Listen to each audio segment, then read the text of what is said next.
இன்றையிலிருந்து நீங்க நான் உழைக்கிற கூலி வீடு வந்து சேரணும். பிள்ளைய சம்பாதிக்கிற பணம் தங்கணும். என் பிள்ளைக்கு வந்து சுபகாரியை கைகூடணும். என் பிள்ளைக்கு வந்து வேலை கிடைக்கணும்.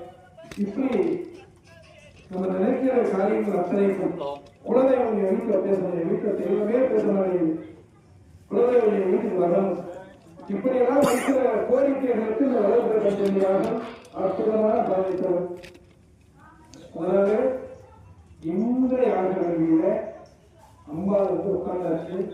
அஸ்மாவளாக அமர்ந்திருக்கிறாங்க. அஸ்மாவளாகினா வெண்குதிரை நீரேறி வால் ஏந்தி கோடாலி ஏந்தி அம்பாள் வந்து குதிரை மேல வருவாங்க. அந்த அம்பாள் தான் இப்ப அக்கில நிற்கிறாங்க. எனக்கு நல்லாவே தெரியுது. கொஞ்சம் ஞானம் திசுவது தெரியும்.